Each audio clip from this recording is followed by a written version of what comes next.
মুখ্য মূল্যবান আলোচনার বিষয় আমল ধ্বংসের কারণ সমূহ। যে সকল কারণে যেই পাপের মাধ্যমে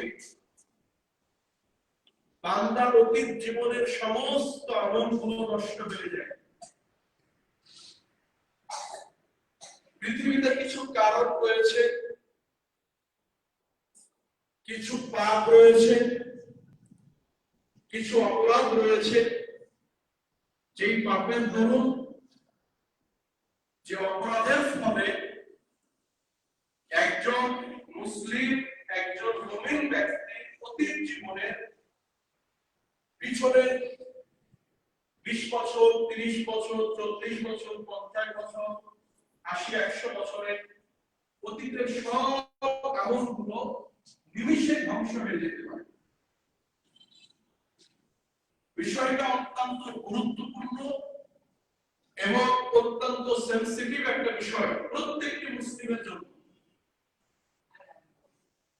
কেননা আপনি আমি দৈনন্দিন অ্যাজ এ মুসলিম হিসেবে কম কিংবা বেশি আমল করি, প্রত্যেকেই কিছু না কিছু ইবাদত করি। কেউ কম করেন, কেউ বেশি করেন। আমরা দিনে রাত্রে 5 ওয়াক্ত সালাত আদায় করি, সিয়াম পালন করি, রমজান মাসে সিয়াম পালন করি। সামর্থ্য থাকলে আমরা জীবনে একাধিকবার অনেকে হজ করি, একাধিকবার উমরা করি, লক্ষ লক্ষ কোটি কোটি টাকা দান করে থাকি। আমরা প্রতিবেশী আত্মীয়-স্বজনের হক আদায় করি, অনেক ইবাদত, অনেক আমল আমরা করে থাকি।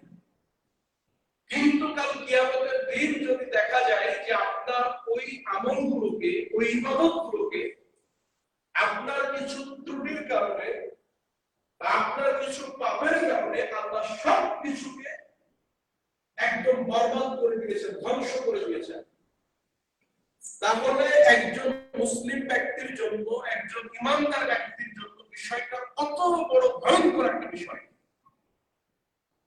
যে লোকটা সালাত আদায় করলো না, সিয়াম পালন করলো না, হজ করলো না, ইবাদত করে নাই, নিজেকে মুসলিম দাবি করেছে, দাঁড়িয়ে পেশাব করেছে, আল্লাহকে ডাকে নাই, আল্লাহর নবীর আনুগত্য করে নাই, ওই লোকটা জাহান্নামে যাবে, না মেনে নেওয়া যায়। কিন্তু আপনি আমি যদি 50 বছর, 60 বছর, 100 বছর ইবাদত করার পরেও আপনাকে আমাকে যদি আপনার আমার আমলগুলোকে ধ্বংস করে আল্লাহ রাব্বুল আলামিন জাহান্নামে নিক্ষেপ করেন, তাহলে এর চাইতে বড় দুর্ভাগ্যের, এর চাইতে বড় লাঞ্ছনা, এর চাইতে বড় হতাশার বিষয় আর মুসলিম ইমানদার ব্যক্তির জন্য কি হতে পারে? এখন আপনারা হয়তো অনেকে বলতে পারেন যে ভাই, আমল কি নষ্ট হয়? সব আমল কি আল্লাহ ধ্বংস করে দিলেন, এমন কি হয়? আপনাকে যদি বলা হয় আপনি যদি এই কাজটা করেন, তাহলে আপনার পুরো ব্যাংক ব্যালেন্স, আপনার পুরো ডিপোজিট, আপনার পুরো সম্পদ এটা আরেকজনের হয়ে যাবে। যদি আপনাকে আমাকে বলা হয় যে আপনি যদি অমুক জায়গাতে যান, অমুক জায়গাতে যান, অমুক স্থানে যান, তাহলে আপনার পুরো সম্পদ যা আপনি যেমন অর্জন করেছেন 20 বছর, 50 বছরে, আপনি টাকা জমা করেছেন ব্যাংকে 50 লক্ষ, 1 কোটি, আপনি ছেলেমেয়ের জন্য রেখেছেন 10 লক্ষ, 20 লক্ষ, আপনার পুরো সম্পদ, আপনার স্থাবর অস্থাবর সবকিছু যদি আরেকজনের হয়ে যায়, এই ঘোষণা যদি কেউ আপনাকে দেয়, তাহলে এমন কি কোনো বান্দাকে খুঁজে পাওয়া যাবে এটা জানার পরেও ওই ব্যক্তি ওই কাজে লিপ্ত হবে? হবে না। আপনাকে যদি বলা হয় যে তুমি যদি এই কাজটা করো, তোমার পুরো ব্যাংক ডিপোজিট এটা আরেকজনের হয়ে যাবে, তোমার পুরো স্থাবর অস্থাবর এটা আরেকজনের নামে হয়ে যাবে, আপনি আমি জীবন দিয়ে দিব, কিন্তু এই কাজ করতে রাজি হব না। কেননা আপনি আমি চাই না যে এত কষ্ট করে যে সম্পদ কামাই করলাম, রোজগার করলাম, উপার্জন করলাম, এটা আরেকজনের হয়ে যায়, এটা আমরা কেউ চাই না। তো ঠিক এই সম্পদ দিয়ে আপনি কি করবেন? দুনিয়াতে উপকৃত হবেন, আপনার স্ত্রী, আপনার আহাল বন্ধু উপকৃত হবে এটাই। কিন্তু যেই আমল দিয়ে আপনি রবের জান্নাতে প্রবেশ করবেন, যেই ইবাদত দিয়ে আপনি রবের জান্নাতে যাবেন, যেই ইবাদত এবং আমলের ভিত্তিতে আল্লাহ আপনাকে জান্নাতে প্রবেশ করাবেন, ওই আমলগুলো যদি আল্লাহ রাব্বুল আলামিন ধ্বংস করে দেন এবং আপনাকে আমাকে যদি ওই ধ্বংস প্রাপ্ত অবস্থায় আল্লাহ যদি জাহান্নামে নিক্ষেপ করেন, তাহলে ওই ছোট ছোট ওই গুরুত্বপূর্ণ বিষয়গুলো থেকে আপনাকে আমাকে কতটা সাবধান হওয়া উচিত, ওই বিষয়গুলো থেকে কতটা আপনাকে বেঁচে থাকা উচিত, একটু চিন্তা করেন। এখন হয়তো অনেকে বলবেন, এত কষ্ট করে আমল করলাম, এগুলো কি ধ্বংস হতে পারে? ইবাদত কি বাতিল হয়? ইবাদত কি নষ্ট হয়? জি। একটা দলিল দেন কোরআন থেকে, একটা হাদিস থেকে। সূরা ফুরকান সূরা নম্বর 25 আয়াত 23 আল্লাহ বলেন, وَقَدِمْنَا إِلَى مَا عَمِلُوا مِنْ عَمَلٍ فَجَعَلْنَاهُ هَبَاءً مَنثُورًا। আল্লাহ বলেন, আমি আল্লাহ তাদের আমলগুলো পর্যবেক্ষণ করব।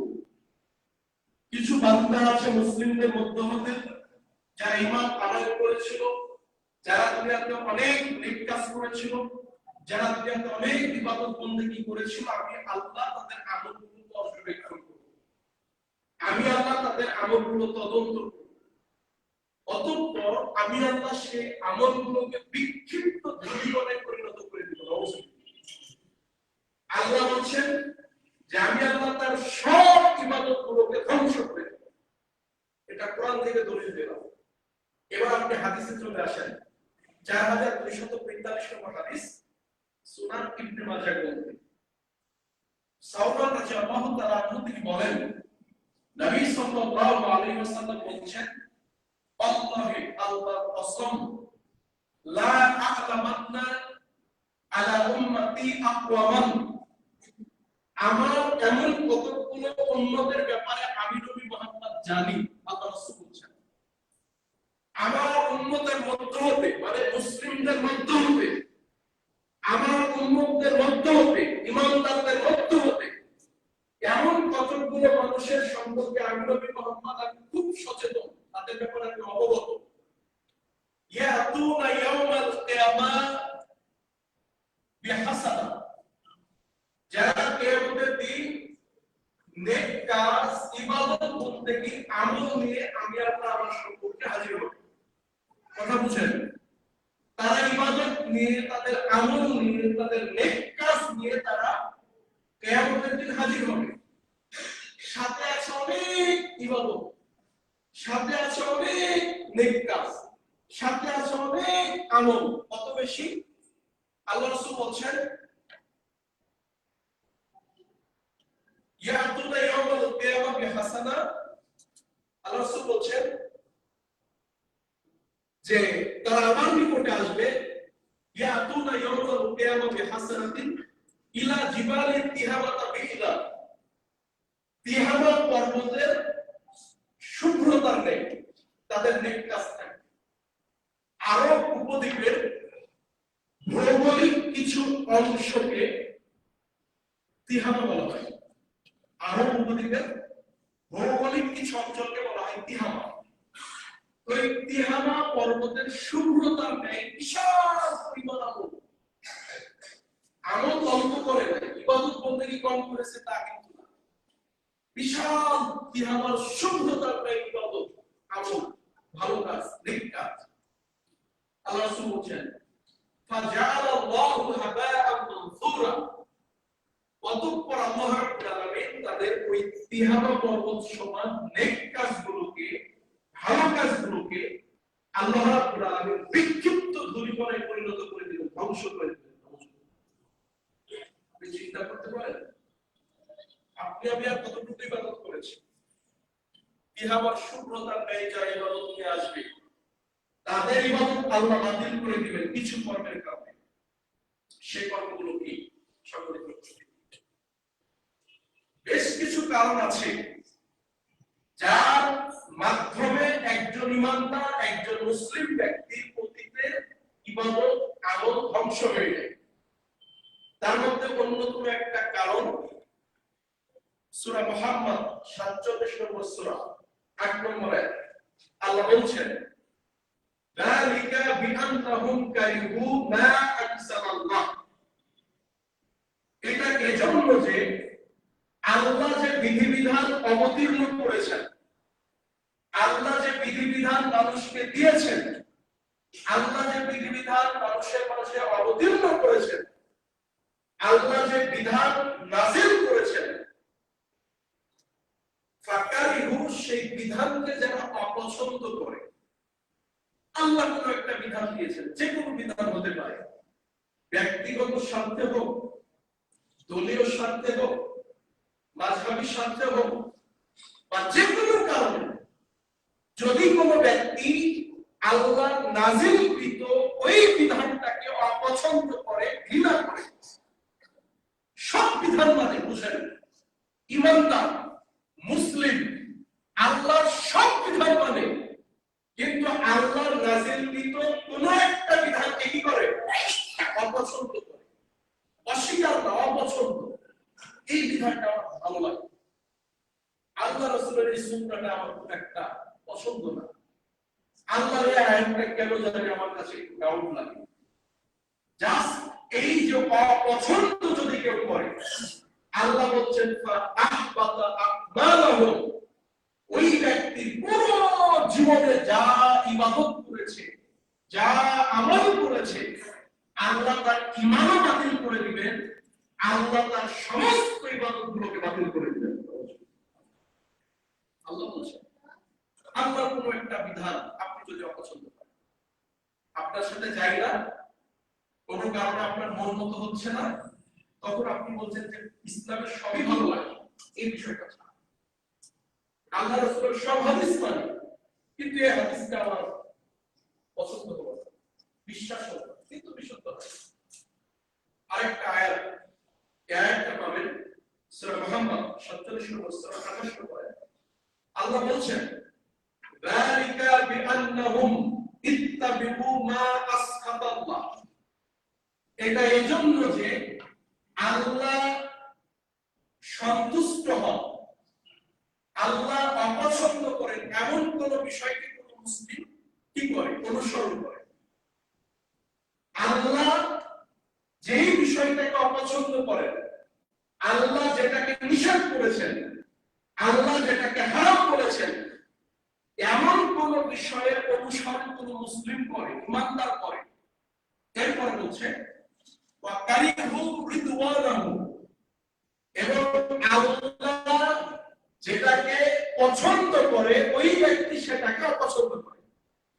এখানে দুইটা কারণ বলেছেন। এক, আল্লাহ যেটাকে কি করেন? অপছন্দ করে, ওই মুসলিম, ওই ইমানদার আল্লাহ অপছন্দনীয়কে বা আল্লাহ অসন্তুষ্টিকে কি করে? অপছন্দ করে। আর দুই নম্বরে বললেন আল্লাহ যেটাকে অপছন্দ করে, পছন্দ করে, যেটাতে আল্লাহর সন্তুষ্টি রয়েছে, যে বিধানটা আল্লাহ, যে বিধান আল্লাহ দিয়েছেন, এই বিধানকে আমার গিয়ে তারা কি করে? অপছন্দ করে। আল্লাহ বলছেন এদেরও ঈমান নাই, এদের সমস্ত ইবাদত আল্লাহ বাতিল করে। তাহলে তার ঈমানও থাকবে না, তারপরে ঈমান থেকে বাতিল হবে, আর দুই নম্বরে গিয়ে তার পুরো জীবনের সমস্ত ইবাদত আমলকে আল্লাহ বাতিল করে দেবেন। কেন? আল্লাহ নাযিলকৃত কোন একটা বিধানকে অপছন্দ করেছে। আজ অনেক মুসলিম পাবেন নিজের ব্যক্তিগত স্বার্থে ইসলামের বিধানকে, আল্লাহ নাযিলকৃত বিধানকে, আল্লাহ রাসূলের হাদিসকে অস্বীকার করে, পছন্দ করে না। বিশেষ করে প্রচলিত একটা বিষয়, অনেক মা বোন আছেন তারা এই যে স্বামী দাড়ি রাখা পছন্দ করে, পুরুষ দাড়ি রাখাকে অপছন্দ করে, আছে না? আছে। বলে যে দাড়ি রাখলে কেমন যেন লাগে। অনেক শিক্ষিত মানুষ আছে, অনেক এলিট শ্রেণীর মানুষ আছে, দাড়ি রাখে না এবং তারা দাড়ি কেটে ব্যঙ্গ বিদ্রুপ করে, অপছন্দ করে। দাঁড়িয়ে রাখলে যেমন কেমন একটা জঙ্গি জঙ্গি লাগে, দাঁড়িয়ে রাখলে কেমন একটা ব্যাকডেটেড মনে হয়, দাঁড়িয়ে রাখলে খুব একটা ভালো লাগে না, ন্যাচুরাল মনে হয়। এই যেটা আপনি পরোক্ষভাবে প্রত্যক্ষভাবে আল্লাহ নাযিলকৃত একটা বিধানকে আপনি কি করলেন, অপছন্দ করলেন। আপনার ঈমান নাই, আমল নাই, ঈমান চলে যাবে, আমল চলে যাবে। দাঁড়িয়ে রাখার ব্যাপারে আল্লাহ রাসূলের 20টার অধিক হাদিস রয়েছে। তার মধ্যে দাঁড়িয়ে রাখা আমরা অনেকে কি বলি, সুন্নাত। দাঁড়িয়ে রাখা সুন্নাত, এই কথা ঠিক আছে একদিক থেকে, আবার আরেক দিক থেকে এই কথা ঠিক নাই। দাঁড়িয়ে আল্লাহ রাসূল রেখেছেন, এজন্য দাঁড়িয়ে রাখা সুন্নাত, মনে রাখবেন। আল্লাহ নবী দাঁড়িয়ে রেখেছেন, এজন্য আপনি আমি দাঁড়িয়ে রাখলে কি হবে, সুন্নাত। আল্লাহ নবী একাধিক হাদিসে দাঁড়িয়ে রাখার জন্য জোরালো নির্দেশ দিয়েছেন। ইবনে উমর বলছেন, আমার রাসূলুল্লাহ, আল্লাহ রাসূল আমাদেরকে নির্দেশ দিয়েছেন, আদেশ করেছেন। আল্লাহ রাসূল যেটা আদেশ করেছেন ওটা হলো আপনার আমার জন্য ওয়াজিব, অপরিহার্য। মানে সুন্নাহ হলো রাখলে নেকি পাবেন, না রাখলে খুব একটা সমস্যা না। এটাকে বলা হয় কি, সুন্নাহ আপনি রাখলেন নেকি আছে, না রাখলে খুব একটা সমস্যা না, এটাকে বলে কি, সুন্নাহ। কিন্তু বিষয়টা এরকম না। দাড়ি আল্লাহ রাসূল রেখেছেন, এজন্য দাড়ি রাখা সুন্নাহ। দাড়ি আল্লাহ রাসূল রাখার জন্য শক্তভাবে নির্দেশ দিয়েছেন, একাধিক হাদিস, এজন্য দাড়ি রাখা ওয়াজিব, অপরিহার্য, রাখতেই হবে। তিন, দাড়ি কাটার ব্যাপারে, দাড়ি মুন্ডন করার ব্যাপারে আল্লাহ রাসূল শক্ত শাস্তির কথা বলেছেন, এজন্য দাড়ি মুন্ডন করা হারাম, দাড়ি সেভ করা হারাম। এক। দুই নম্বর, দাড়ি আল্লাহ রাসূল রেখেছেন, এজন্য দাড়ি রাখা সুন্নাহ। তিন, দাড়ি আল্লাহ রাসূল রাখতে আদেশ করেছেন, এজন্য দাড়ি রাখা ওয়াজিব। এটা হলো দাড়ির সঠিক বিধান। শুধু সুন্নাহ বললে হবে না, ওয়াজিব আল্লাহ রাসূল রাখার জন্য শক্তভাবে বলেছেন। এখন এই বিধানটা নিয়ে যদি কেউ অপছন্দ করে, আপনি দাড়ি রাখছেন না, রাখতে পারেন না, যুবক মানুষ, আপনি কবিরা গুনাহগার করছেন, কিন্তু আপনার ঈমানও আছে, আমলও আছে, যদি আপনি অপছন্দ না করেন। কিন্তু আপনি যদি অপছন্দ করেন, রাখেন না, এবং যারা রাখে তাদেরকে আপনি কি করেন, অপছন্দ করছেন, বা আপনি দাড়ি রাখা নিয়ে বাজে মন্তব্য করছেন, বা দাড়ি রাখাকে কেন্দ্র করে আপনি কোন ব্যক্তিকে তাচ্ছিল্য করলেন, দাড়িকে আপনি অপছন্দ করলেন, আল্লাহর বিধানটাকে আপনি অপছন্দ করলেন, আপনার ঈমানও নাই, আপনার আমলও নাই। খুব সাবধান। রাখতে পারছেন না, আপনি বলছেন যে ভাই রাখবো ইনশাআল্লাহ, ভাই রাখতে হবে, দাড়িকে ভুল করছে, পাপ হচ্ছে, তাহলে আপনার ঈমানও আছে, আমলও আছে, কিন্তু আপনি পাপ করছেন। কিন্তু আপনি যদি এটাকে নিয়ে বিদ্রুপ করেন, এটাকে নিয়ে যদি আপনি অপছন্দ করেন, হাসি তামাশা করেন, ঈমানও নাই, আমলও নাই। আমার অনেক মা বোন আছে, অনেক মা বোন যারা সালাত আদায় করে, সিয়াম পালন করে, পর্দা করে, কিন্তু তারা কোরআনের একটা বিধানকে মানতে পারে না। স্বামীর একাধিক বিয়ে করা আছে না, যে বলে যে আমি কোরআনের সবই মানি, সবই ভালো লাগে, কিন্তু একজন পুরুষ একাধিক বিয়ে করবে, এই বিধান যে আল্লাহ দিয়েছেন, সামর্থ্য থাকলে যদি সে প্রত্যেকের সাথে ইনসাফ করতে পারে, তাহলে একাধিক বিয়ে করা জায়েজ, অনুমতি যে আল্লাহ দিয়েছেন, এই বিষয়টা আমার খুব একটা ভালো লাগে। আপনি স্বাভাবিকভাবে কথাটা বললেন যে কোরআনের এই বিধানটা আমার ভালো লাগে না। একজন নারী পুরুষ স্ত্রী আছে, পরে আবার বিয়ে করতে পারবে, অধিকার ইসলাম তাকে দিয়েছে। আপনি যদি এটা অপছন্দ করেন, তাহলে আপনার কিন্তু ঈমান চলে যাবে, আপনার কিন্তু আমল বাতিল হয়ে যাবে। আপনি বুঝতে পারছেন, আপনি করতে দিবেন না, আপনার ফিতরাত, এরপরে আপনার স্বভাব, আপনার তবিয়তটা মেনে নেয় না, সেটা সব স্বাভাবিক। যদি আপনি মনে করেন যে এটা আমার মানসিকভাবে আমি স্যাটিসফাইড না, সেটা ভিন্ন বিষয়। কিন্তু আপনি যদি বলেন যে এই বিধানটা আমার ভালো লাগে, ইসলামের এই বিধানটাকে আমি অপছন্দ করি, তাহলে কি হবে?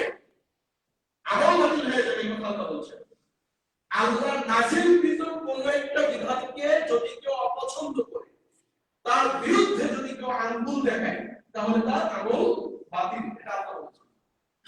অনেক নারীবাদী সংগঠন আছে যারা ইসলামের দিকে আঙ্গুল উঠাইতে চায়, যারা ইসলামের দিকে বৃদ্ধাঙ্গুলি দেখাইতে চায়, ইসলামকে নিয়ে যারা অভিযোগ উত্থাপন করতে চায়, তাদের মধ্যে একটা প্রচলিত কথা আছে যে ইসলাম নারীদেরকে অধিকার দেয় নাই, ইসলাম নারীদেরকে মর্যাদা দেয় নাই। বলে না? বলে। কেন? যে ইসলাম নারীদেরকে ঠকিয়েছে।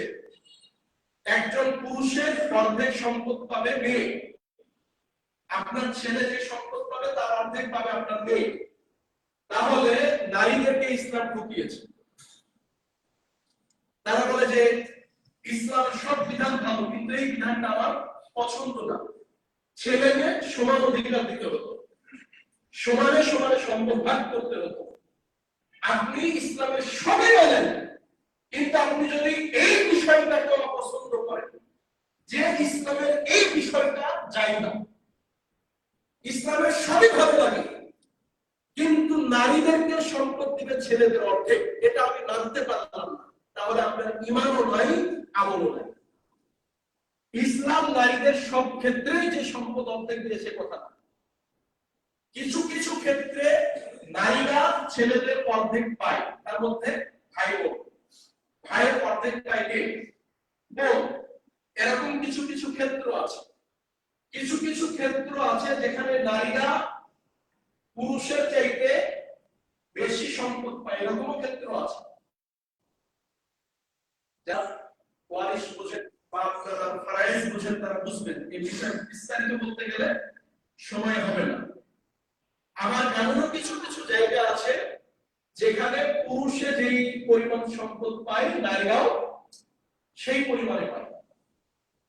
তো আপনার বা একজন ব্যক্তির একটা ছেলে একটা মেয়ে, আমরা যে বলি যে নারীদেরকে ইসলাম ঠকিয়েছে, নারীদেরকে বাবার সম্পদ থেকে বঞ্চিত করেছে, আপনি ইসলামের দিকে বৃদ্ধাঙ্গুলি দেখান, আপনি ইসলাম না জানার কারণে, আল্লাহ ইসলাম সম্পর্কে, আল্লাহ দ্বীন সম্পর্কে সঠিক ধারণা না থাকার কারণে।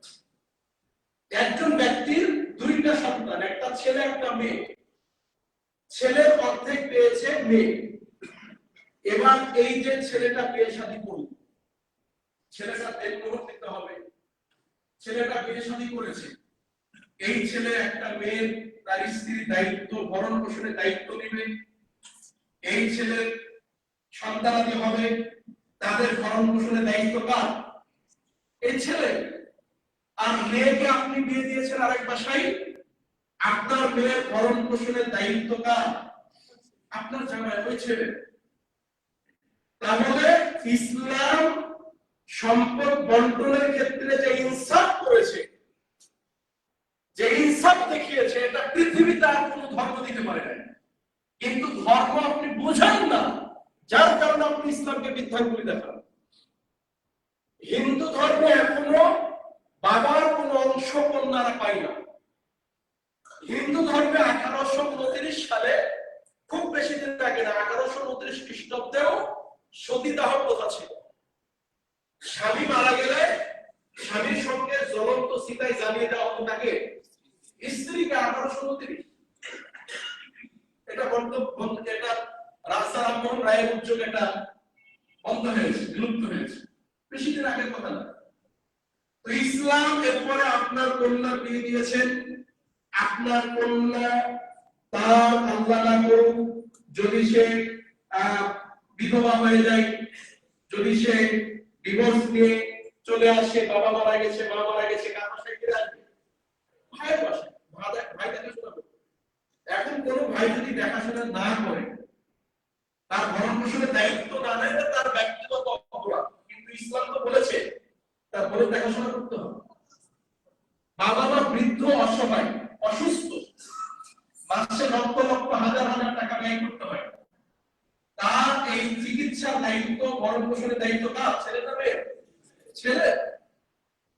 তো ইসলাম এখানেও সূক্ষ্ম এবং অত্যন্ত তীক্ষ্ণতার সাথে এখানে ইনসাফ করেছে যে সন্তানকে সম্পদ ডবল দেওয়া হয়েছে, মেয়েকে তার অর্ধেক।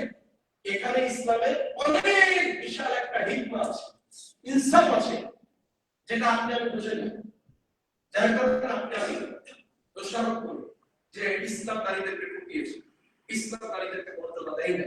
সম্মানিত উপস্থিতি, আপনি আজকে দেখেন বর্তমানে ইহুদি খ্রিস্টানদের কোন নারীর যদি ঋতু হয় তাহলে তারা বাড়ি থেকে তার বিচারকে আলাদা করে দেয় এখনো। এবং এটা আল্লাহ রাসূলের যুগ থেকে ঘটনা। আনাস রাদিয়াল্লাহু তাআলা বলছেন, যখন তাদের ঋতু হইত লাম ইয়াবিলুহা ওয়া লাম ইউজামিউহুন্না ফিল বুয়ুত, তারা একত্রে বসে খাবার খেত না এবং তারা একত্রে বসবাস করত না, একই ঘরে তারা স্ত্রীকে জীবিত রাখত না। আজকেও নারীদের ঋতু হলে তার মাকে, তার বোনকে, তার স্ত্রীকে ঘৃণা করে ইহুদিরা, কিন্তু ইসলাম এটা করে না। আল্লাহ রাসূল আমাদেরকে শিখিয়ে দিয়েছেন, আমরা জানেন একটা দিক হাদিস যে আমি এক গ্লাসে পানি পান করে আল্লাহ রাসূলের হাতে দিয়েছি, আল্লাহ রাসূল ওই স্থানে মুখ লাগিয়ে পানি পান করেছেন, এই স্থানে আমি মুখ লাগিয়ে পানি পান করেছি, তখন আমি ছিলাম মৃত্যু। আমি একটা গোশত খেয়ে আল্লাহ রাসূলের হাতে দিয়েছি, আল্লাহ রাসূল আমার ওই খাওয়া ওই মুখ লাগানো জায়গাতে মুখ লাগিয়ে তিনি খেয়েছেন, তখন আমার মৃত্যু। এরপর আল্লাহ রাসূল আমার শরীরে ঘৃণাভাবে কোরআন তেলাওয়াত করতেন, তখন আমি ছিলাম মৃত্যু। সুবহানাল্লাহ। ইসলামের এই যে ইসলাম যে মর্যাদা দিয়েছে, নারীদেরকে সম্মান দিয়েছে, এটা আপনি এমন কোনো ধর্মে পাবেন। সম্মানিত উপস্থিতি, এরপরে খ্রিস্টান ধর্মে এখনো বলা হয় যে পৃথিবীতে যত অপরাধ সংঘটিত হয় তার মূলে রয়েছে নারী, এটা এখনো খ্রিস্টান ধর্ম। বৌদ্ধরা বলে যে নারীরা হলো জাহান্নামে যাওয়া বা নরকের প্রবেশদ্বার হলো নারী। বৌদ্ধরা আজও বলে।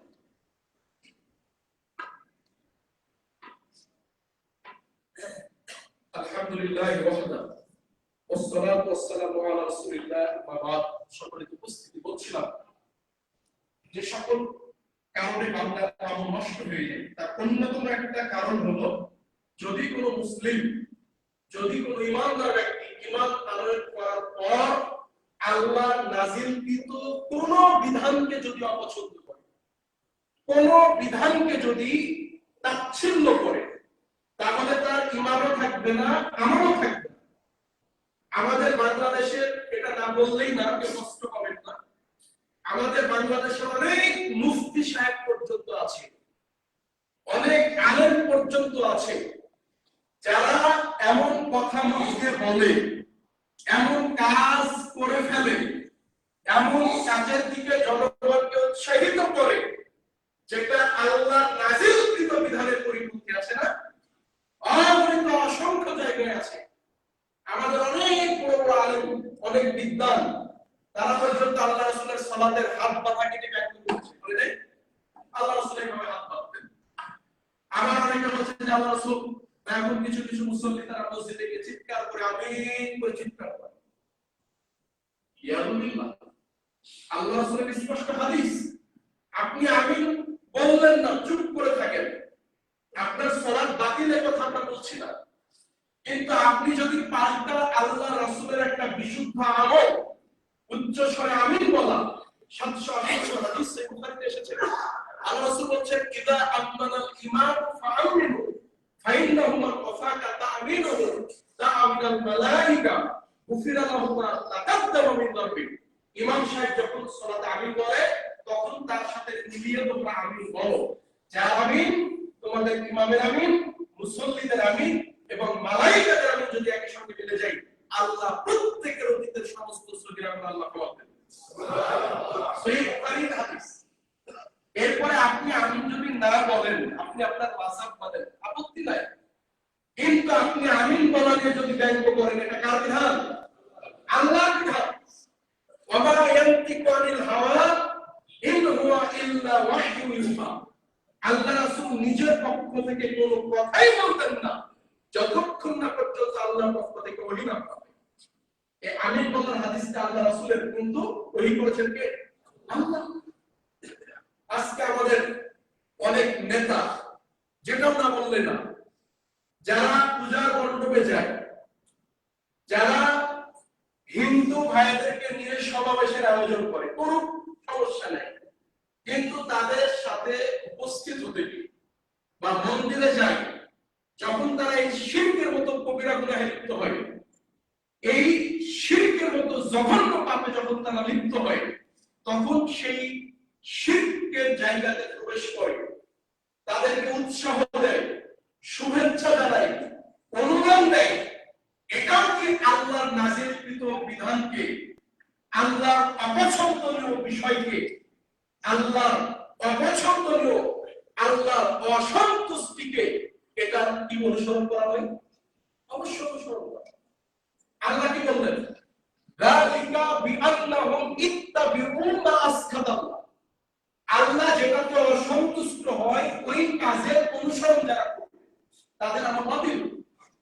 তাহলে শিরক করলে আল্লাহ খুশি হয় নাকি অখুশি হয়? অখুশি। আপনি যদি বলেন যে হরে কৃষ্ণ হরে রাম, নাকি হরে কৃষ্ণ হরে বল, মার্কাকে দিয়ে বলছে যে প্রেমে তো, এই যে আপনি যে কথাটা বললেন, আমি যদি ইমানদার হই, আমি যদি আল্লাহকে ডাকবো, মুখে কি আমি আরেকজনকে গায়রুল্লাহকে ডাকতে পারি? যারা মুশরিক, যাদের মাবুদ ভিন্ন, এই কৃষ্ণ মাবুদ, এই কৃষ্ণ মাবুদকে বলছে যে হরে বল, আপনি হরি বলতে বলছেন, কৃষ্ণকে ডাকতে বলতেন নাউজুবিল্লাহ। আমরা এজন্য শতবার বলেছি, আমরা লাখবার কথা বলতে রাজি আছি, আমরা ওই ক্ষমতা চাই না, ওই ক্ষমতায় যাওয়ার বিন্দু মাত্র আমাদের ইচ্ছা নাই। যেই ক্ষমতায় যেতে হবে, আমার ঈমানকে কুরবানি করতে হয়, আমার ঈমানকে বিসর্জন দিতে হয়, ওই ক্ষমতায় অর্জনের বিন্দু মাত্র ইচ্ছা আমাদের নাই। যেই ক্ষমতায় যেতে হবে, যেই ক্ষমতায় যাওয়ার পরে আমার ঈমানকে বিসর্জন দিতে হয়, আল্লাহর নাজিলকৃত বিধানকে বৃদ্ধাঙ্গুলি দেখাইতে হয়, আল্লাহর নাজিলকৃত বিধানের বিরুদ্ধে মানব রচিত আইন তৈরি করতে হয়, আল্লাহকে অসন্তুষ্ট করে আমেরিকাকে খুশি করতে হয়, তাগুদের গোলামকে খুশি করতে হয়, ভারতের মুশরিকদেরকে খুশি করতে হয়, ওই ক্ষমতা আমার বিন্দু মাত্র প্রয়োজন নেই। ঈমান নিয়ে আল্লাহর সামনে দাঁড়াতে রাজি আছি, ঈমানকে বিসর্জন দিয়ে ক্ষমতার মধ্যে যেতে আমরা রাজি না।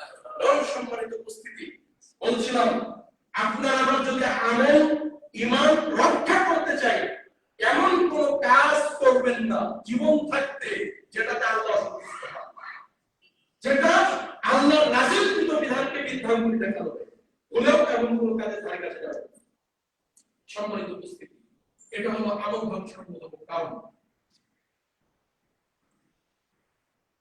সাহাবায়ে রাদিয়াল্লাহু তাআলা আনহু তিনি বলেন, নবী সাল্লাল্লাহু আলাইহি ওয়াসাল্লাম বলেছেন,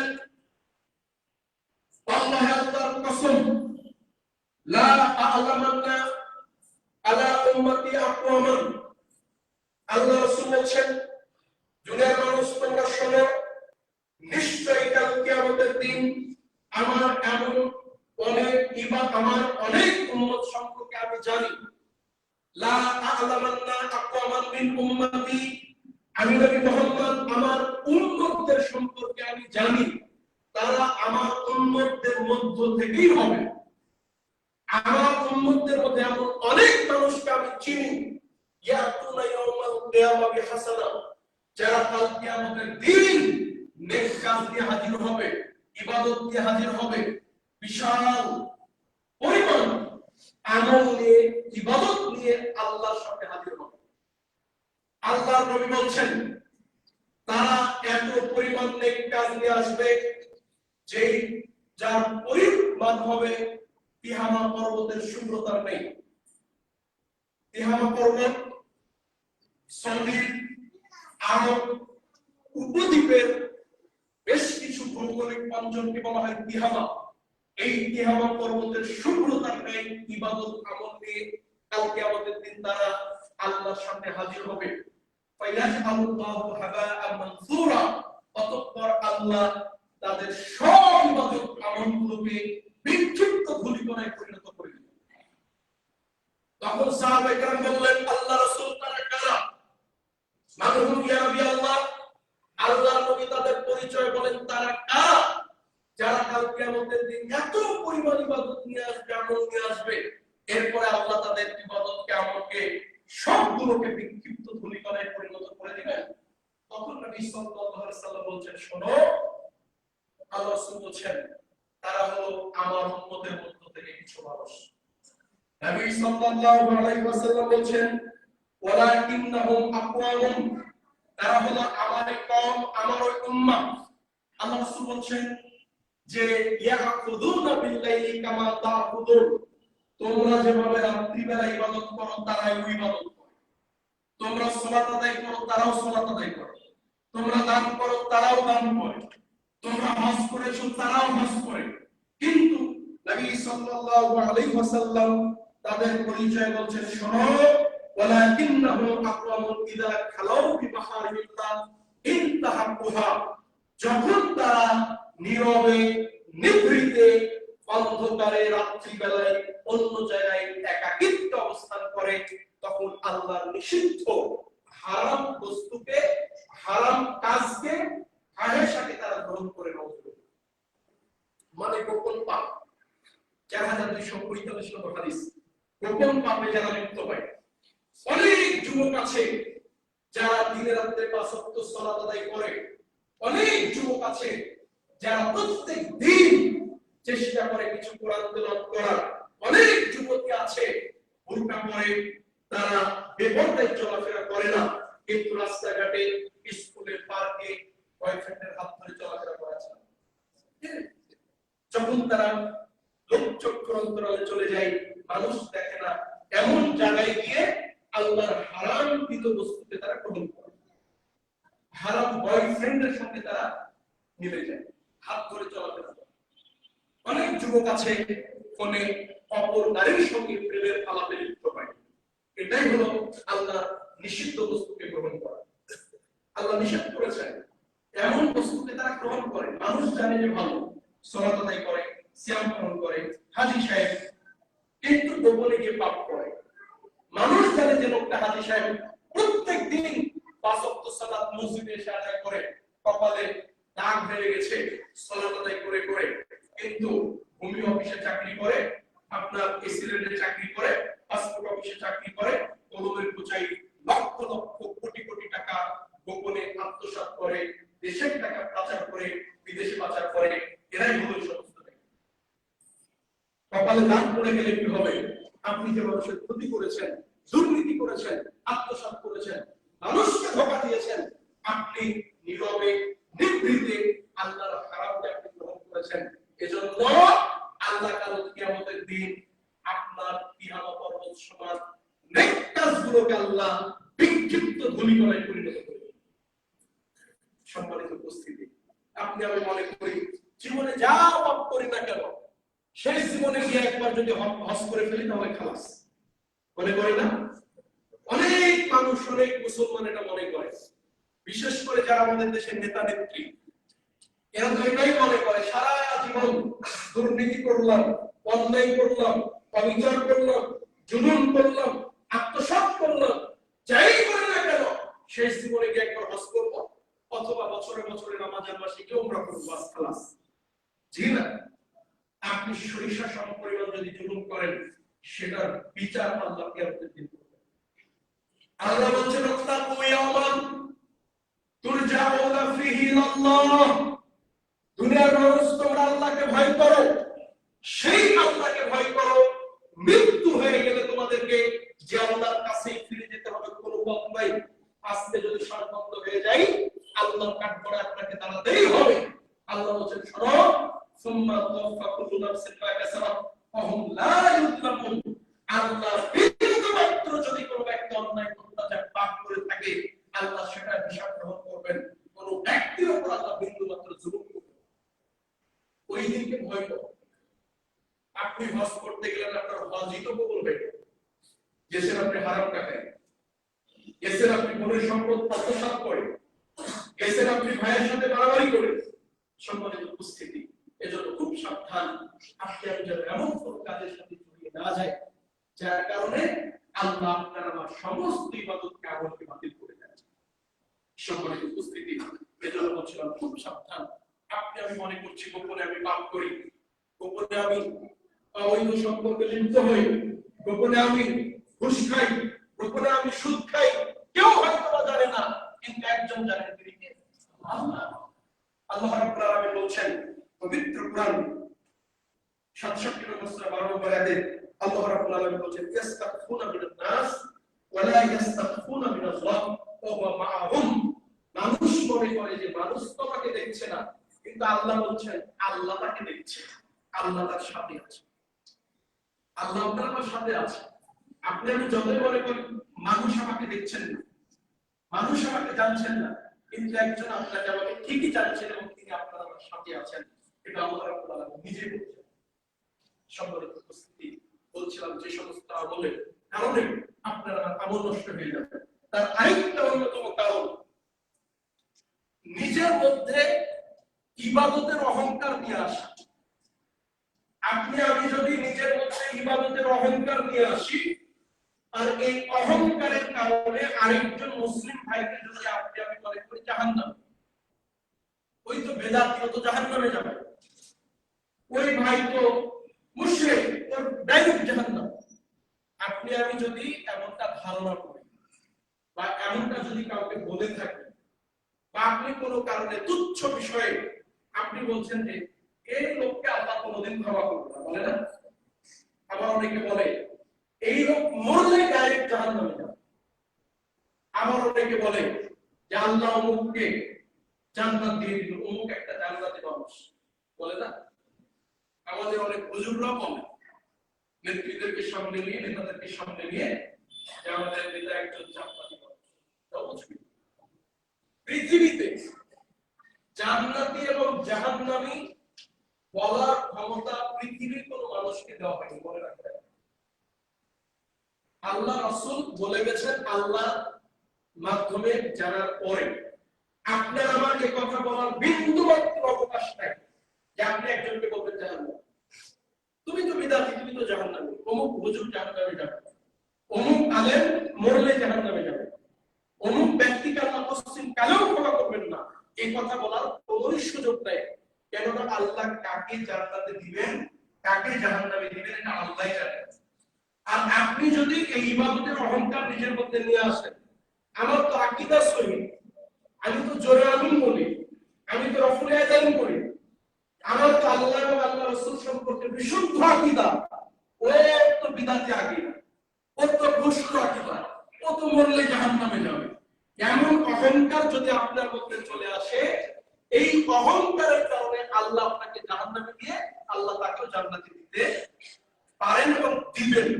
বিশুদ্ধ হাদিস আছে। কেননা আপনি আল্লাহর ক্ষমতাকে ছোট করেছেন, আপনি ইবাদতের অহংকার নিজের মধ্যে নিয়ে এসেছেন। ইবলিস অনেক বড় আলেম ছিল, ইবলিস প্রচুর জ্ঞান রাখতো, এটা আল্লাহ কোরআনে বলেছেন। ইবলিস প্রচুর পরিমাণে আল্লাহর ইবাদত করত, কিন্তু অহংকার করেছিল ইবাদতে, অহংকার করেছিল নিজের ব্যক্তিত্বে। ইবলিস বলল যে আমি কেমনে আদমকে সিজদা করি, আল্লাহ আমাকে সৃষ্টি করেছেন আগুন দিয়ে, আর তাকে সৃষ্টি করেছেন মাটি থেকে। আগুনের স্বভাব হলো উপরে যাওয়া, মাটির স্বভাব হলো নিচে থাকা। তা আমি আদমের সিজদা করব না, সিজদা যদি করতে হয় তো আদম আমাকে করবে। এই যে ইবাদতের অহংকার, এই কথা বলার আগ পর্যন্ত ইবলিস ছিল অনেক বড় পরহেজগার, ইবলিস ছিল অনেক জানা জ্ঞানী একজন মানুষ, কিন্তু অহংকারের কারণে কি হয়েছে? পথভ্রষ্ট হয়েছে এবং বিতাড়িত হয়েছে, জাহান্নামী হয়েছে। সম্মানিত উপস্থিতি, আপনার সামনে দুইটা হাদিস অনুবাদ করলে খুব ভালো বুঝতে পারবেন। নবী সাল্লাল্লাহু আলাইহি ওয়াসাল্লাম বলছেন, জুনদুব রাদিয়াল্লাহু তাআলা তিনি বলছেন, নবী সাল্লাল্লাহু আলাইহি ওয়াসাল্লাম বলেছেন, আন্না রাজুলান ক্বাল, যখন কোন ব্যক্তি এই কথা বলে, আল্লাহু লা ইয়াগফিরু লিফুলানিন, আল্লাহর কসম আল্লাহ অমুক ব্যক্তিকে কখনোই ক্ষমা করবে না। আল্লাহ রাসূল বলেন, যদি কোন মুসলমান এই কথা বলে, আল্লাহর কসম অমুক ব্যক্তিকে আল্লাহ পশ্চিম কালেও ক্ষমা করবে না, এই কথা যদি কেউ বলে, আল্লাহ আযজা ওয়া জাল, তখন মহামহিম আল্লাহ রাব্বুল আলামিন নিজে বলেন, আল্লাহ বলেন, ওই লোক কোন লোক, ওই ব্যক্তিটা কে আমার ক্ষমতার উপর এসে বলে যে আমি আল্লাহ তাকে ক্ষমা করব? কি তার ক্ষমতা, কি তার জ্ঞান, এর কথা বলে? তখন আল্লাহ রাসূল বলছেন, আল্লাহ রাব্বুল আলামিন বলেন, ফাইন্নী ক্বাদ গাফারতু লিফুলানিন, শুনে রাখো আদমের সন্তান, আমি আল্লাহ তাকেই ক্ষমা করলাম, ওয়া আহবাবতু আমালাক, আর আমি আল্লাহ তোমার আমলকে আমি আল্লাহ বাতিল করে দিলাম। দেখেন আল্লাহ রাসূলের হাদিস, যে হাদিসটা আপনি সহিহ মুসলিম গ্রন্থে পাবেন 2623 নম্বর হাদিস, মুসলিমের হাদিস। তাহলে আপনি যদি আমি যদি একজন ব্যক্তিকে বলি যে আল্লাহর কসম লোকটা এত বড় পাপী, এত খারাপ, এত বড় বেদাতি, আল্লাহ ক্ষমাই করবে না, এই কথা যদি আপনি আমি আরেকজন মুসলিম ভাইকে বলি, তখন আল্লাহ কি বলছেন, আমি আল্লাহ তাকেই ক্ষমা করলাম, তোমার আমল আমি কি করলাম, বাতিল করে নষ্ট করে। এজন্য খবরদার কাউকে এমন কোনো কথা বলবেন না, কারো ব্যাপারে বলবেন না লোকটা জাহান্নামী, কারো ব্যাপারে বলবেন না সে জান্নাতি, কারো ব্যাপারে বলবেন না আল্লাহকে ক্ষমাই করবেন। যে আপনি এটা বলতে পারেন, দাওয়াতের উদ্দেশ্যে বলতে পারেন যে ভাই আপনি সালাত আদায় করেন না, আল্লাহ বলেছেন যেই ব্যক্তি সালাত আদায় করে না সে ব্যক্তি আল্লাহ জান্নাতে যেতে পারবে না, আপনি এটা বলতে পারেন। কিন্তু আপনি বলবেন না যে তুমি নামাজ পড়ো না, তুমি বেনামাজি, তুমি জান্নাত। আপনি তাকে বলেন যে আল্লাহ রাসূল বলেছেন প্রত্যেক বেদাতে ভ্রষ্টতা আর বিদআতের পরিণাম কি, জাহান্নাম। আপনি এতটুকু বলেন, কিন্তু আপনি এই কথা বলবেন না যে তুমি বিদআতি, তুমি জাহান্নাম, এটা বলবেন না। আপনি বলেন যে ভাই আল্লাহ আপনাকে জান্নাতবাসী করুন, কিন্তু আপনি বলেন না যে ভাই আপনি এত ভালো, আপনি জান্নাতি মানুষ, এই কথা বলবেন। নবী সাল্লাল্লাহু আলাইহি ওয়াসাল্লাম বলছেন, আন্না রাজুলানে কানা ফি রাজুলানে বানি ইসরাঈল, বানি ইসরাঈলের যুগে দুইজন ব্যক্তি ছিল, আহাদুহুমা আবেদ, একজন ব্যক্তি ছিল ইবাদতগুজার, পরহেজগার, অনেক ইবাদত বندگی করত, ওয়া আখার মুযনিব, আরেক ব্যক্তি ছিল পাপী, পাপিষ্ঠ লোক। আল্লাহ রাসূল বলছেন বানি ইসরাঈলের দুইজন ব্যক্তি ছিল, একজন ছিল ইবাদতগুজার আর আরেকজন ছিল পাপী। তো এই ইবাদতগুজার পরহেজগার এই নেককার ব্যক্তিটা তাকে বলতো, আকসির ভাই পাপ বন্ধ কর, পাপ ছাড়ো, দাওয়াত দিত ইসলামে। তখন ওই পাপী লোকটা একদিন চুপ করে থাকলো, কিছু বলল না। আল্লাহ বলছেন আরেকদিন ওই ব্যক্তি এসে বলছে, আকসির ভাই পাপ বন্ধ কর, পাপ ছাড়ো, ভালো হও, আল্লাহর কাছে আসো। তখন ওই লোকটা রাগান্বিত হয়ে গিয়ে বলছে, হাউলানি ওয়া রাব্বি, আপনি আমাকে আমার রবের উপরে ছেড়ে দেন, আপনি কি আমার উপর তত্ত্বাবধায়ক হবে নাকি? আপনি এত বলার কি? বলে না এরকম অনেক মানুষ বলছে যে ভাই আসেন সালাত আদায় করি, তখন বলছে ভাই যাও তোমরা নামাজ পড়ো, কত নামাজে দেখলাম নামাজ পড়ে শুধু খাই, মানে ও আপনাকে পাল্টা ওয়াজ শুনে দিবে। আবার গিয়ে বলছেন যে ভাই আসেন সালাত আদায় করি, তখন বলছে ভাই তুমি তোমার আমল করো, তোমার কবরে কি আমি যাব? বলে কি বলে? এখানে ওই সমস্ত ভাই একটা হাদিস মনে রাখবেন, আপনি সালাত না আদায় করেন, তার কথা আপনি না শুনেন, কিন্তু এই রূপ খারাপ কথা তাকে বলে, আল্লাহ রাসূল বলেন ইন্না আফদালাল কালামি ইলাল্লাহ, নিশ্চয় পৃথিবীতে আসমানের নিচে সবচাইতে খারাপ কথা, খারাপ বাক্য হলো এই কথাটা, যখন কোন ব্যক্তি একজন ব্যক্তিকে দাওয়াত দেয় ইসলামে, ভালো কাজে, ভালো পথে, তখন লোকটা বলে আলাইকা নাফসাক, যাও যাও তুমি তোমার কাজ করো। এই কথাটা আল্লাহর নিকট কি পৃথিবীতে সবচেয়ে খারাপ। এজন্য কোশ্চেন কালে আপনি দাওয়াত না শুনেন, দাওয়াত না মানেন, তার কথা আপনি না গ্রহণ করেন, কিন্তু তাকে পাল্টা কটু কথা বলবেন, কেননা আপনার এই কটু কথা হলো আসমানের নিচে জমিনের উপরে সবচেয়ে খারাপ। আল্লাহ নবী সাল্লাল্লাহু আলাইহি ওয়াসাল্লাম বলেছেন, যখন ওই ব্যক্তি কথা বলেছে আর তুমি তোমার কাজ করো, তখন ওই দায়ী, ওই ভালো মানুষটা, পরহেজগার ব্যক্তিটা রাগান্বিত অবস্থায় বলে ফেলেছে, আল্লাহে লা ইউদখিলুকাল্লাহু জান্নাহ, তুমি এত খারাপ, আল্লাহ তোমাকে জান্নাতে দিবেন না। ওই ভালো মানুষটা বলে ফেলেছে, আল্লাহে লা ইয়াগফিরুল্লাহু লাক, আল্লাহ তোমাকে ক্ষমা করবে না। আমি তোমাকে একটা ভালো কথা বললাম, তুমি পাল্টা এত বড় কথা বললে, যাও আল্লাহ তোমাকে ক্ষমাই করবে না, আল্লাহ তোমাকে জান্নাতে দিবে না। এই কথাটা কে বললো বলেন? ভালো মানুষ না। এরপর আল্লাহ রাসূল বলেন, শোনো, যখন দুইজন ব্যক্তি মারা গেছে, এমত অবস্থায় আল্লাহ দুইজনকে দাঁড় করিয়েছেন। দাঁড় করিয়ে ভালো মানুষটাকে বলছেন, এই শোনো, তুমি কি আমার ব্যাপারে কোনো ধারণা রাখতে? এখন তুমি আলিমা, আমার ক্ষমতা, আমার দয়া, আমার ভালোবাসা, আমার করুণা, এই সম্পর্কে কি তোমার কোনো ধারণা ছিল? তখন ওই পরহেজগার ভালো মানুষটা বলছেন, ধারণা ছিল। তাহলে তুমি এই কথা কেন বলেছো? তখন আল্লাহ বললেন, ওই খারাপ মানুষটাকে ডেকে, ফাদখুলিল জান্নাতা বিরাহমাতি, ওই শোনো পাপী লোক, যাও তুমি আমার দয়ায়, আমার রহমতে, আমার ভালোবাসায় জান্নাতে চলে যাও। আর এই খারাপ মানুষটার উদ্দেশ্যে নবী সাল্লাল্লাহু আলাইহি ওয়াসাল্লাম বলেন, আল্লাহ বললেন, ইলহামু বিহি ইলা নার, আর তুমি ভালো মানুষ ইবাদত করে না, তুমি জাহান্নামে যাবে। কেন? আল্লাহ রাগটা কোথায়? ওই যে তাকে বলেছে যে আল্লাহ তোমাকে ক্ষমা করবে না, আল্লাহ তোমাকে মাফি করবে না।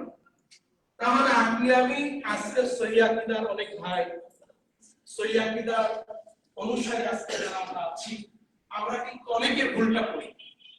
একজন বিদআত করে বা কোনো বিষয়ে তার সাথে আমার মতভেদ দেখতে দাও, আমরা তার সাথে মিশি না, চলাফেরা করি না, মনে করি লোকটা জাহান্নামী। অনেকে মুখের উপর বলে দেয়, তুমি তো বিদআত করো, জাহান্নামে যাবে।